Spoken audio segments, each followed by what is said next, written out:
할렐루야. 사랑하는 성도 여러분, 오늘 묵상할 시편은 32편 말씀입니다. 허물의 사함을 받고 자신의 죄가 가려진 자는 복이 있도다. 마음에 간사함이 없고 여호와께 정죄를 당하지 아니하는 자는 복이 있도다. 내가 입을 열지 아니할 때에 종일 신음함으로 내 뼈가 쇠하였도다. 주의 손이 주야로 나를 누르시오니 내 진액이 빠져서 여름 가뭄에 마름같이 되었나이다.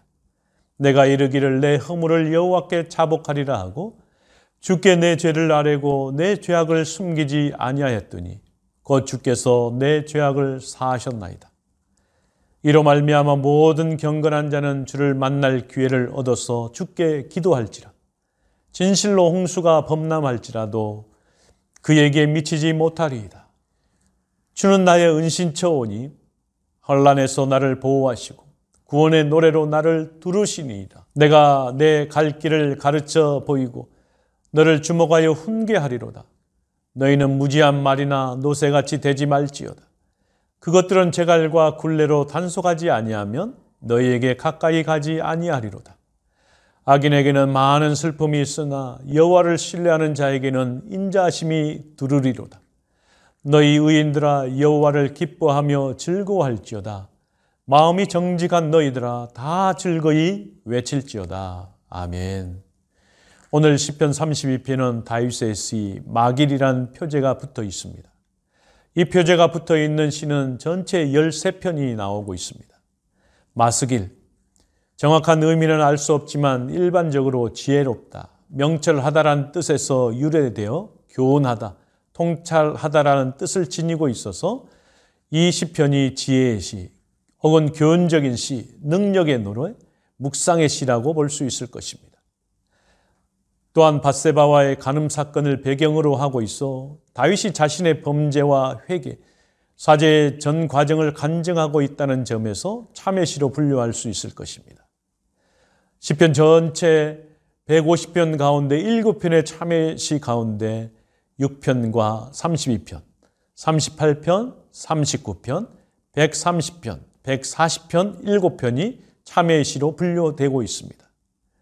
일반적으로 참회시라고 할 수 있는 6편과 51편은 범죄 자체에 대한 고백과 자신의 참담한 심정의 토로, 죄사함의 요청의 내용을 주로 다루고 있습니다. 그러나 32편은 회개하여 하나님으로부터 죄사함을 받은 자가 마음의 기쁨을 토로하며 하나님께 감사하고 자신이 받은 은혜를 간증하는 내용을 담고 있다는 점에서 차이점을 보이고 있는 것입니다. 32편은 다윗이 밧세바 사건 후에 죄를 자백하고 51편과 짝을 이루는 시편입니다. 사람은 누구나 죄를 짓습니다. 동시에 죄 사함을 받은 사람은 복된 존재임을 직설적으로 선포하고 있습니다. 다윗은 용서받은 죄인의 감격을 선포하고 있는 것입니다. 성경은 어떤 사람이 복이 있는 사람인지 다각도로 말해주고 있습니다. 시편 1편은 복 있는 사람은 악인의 꾀를 쫓지 아니하며 죄인의 길에 서지 아니하며 오만한 자의 자리에 앉지 아니하고 오직 여호와의 율법을 주야로 묵상하는 자로다라고 말씀하고 있습니다. 다윗은 오늘 본문에서 죄를 짓지 않는 자가 복이 있는 것이 아니라 죄를 용서함을 받는 자가 복이 있다라고 말하고 있습니다. 우리가 생각하기에 복 있는 사람은 죄 짓지 않는 사람이 복 있는 사람이라고 해야 옳을 것 같습니다. 그러나 다윗은 허물을 사함받는 자가 복이 있다라고 말하고 있습니다. 그 이유가 무엇이겠습니까? 그것은 인간의 속성 때문에 그렇습니다. 인간이 죄를 짓지 않을 수만 있다면 죄 짓지 않는 자가 복이 있다라고 해야 옳을 것입니다. 그러나 사람은 어떻습니까? 누구나 죄를 짓고 살아갑니다. 그렇기 때문에 다윗은 죄를 짓지 아니한 자가 복이 있다라고 말하지 않고 죄 사함을 받는 자가 복이 있다라고 말하고 있는 것입니다. 죄를 인정한 사람은 용서의 복을 얻지만 죄를 자백하지 않는 사람은 죄책감으로 고통을 당하게 됩니다. 주의 손이 주야로 짓누름으로 육체적으로, 양심적으로, 영적으로 쇠약해질 수밖에 없는 것입니다. 다윗의 죄가 가려질 것처럼 보였습니다. 그런데 죄는 가려지는 것이 아니었습니다. 다윗 자신은 자신의 죄를 알고 있었기 때문에 완전 범죄가 성립될 수 없을 뿐만 아니라 죄책감에 시달려야 했습니다. 그래서 그의 뼈는 쇠하여가고 진액이 빠져 여름 가뭄의 마름같이 되었다라고 고백하고 있는 것입니다. 하나님께서는 자신의 죄를 자백하는 자에게 용서하십니다. 그런 점에서 경건한 사람은 회개의 기회를 놓치지 않는 사람입니다. 회개한 사람에게 거대한 홍수도 미칠 수 없는 것입니다. 회개한 사람에게는 하나님의 은신처가 되어주셔서 환난에서 보호해 주실 것입니다. 회개한 사람에게 하나님께서 갈 길을 가르치시고 훈계하십니다. 회개한 사람은 경건한 사람이 걸어야 할 길과 하나님이 정해주신 길을 걷게 되어 있습니다. 저와 여러분은 하나님께서 정해주신 길을 걸어가는 복된 삶을 살 수 있기를 원합니다. 악인에게는 슬픔이 많이 있습니다. 반면에 의인들은 하나님을 신뢰하는 사람들이며 하나님을 기뻐하고 즐거워하는 사람들입니다. 의인들에게 하나님의 인자하심이 항상 함께 하셔서 구원과 보호하심을 베푸실 것입니다. 악인은 완악한 사람입니다.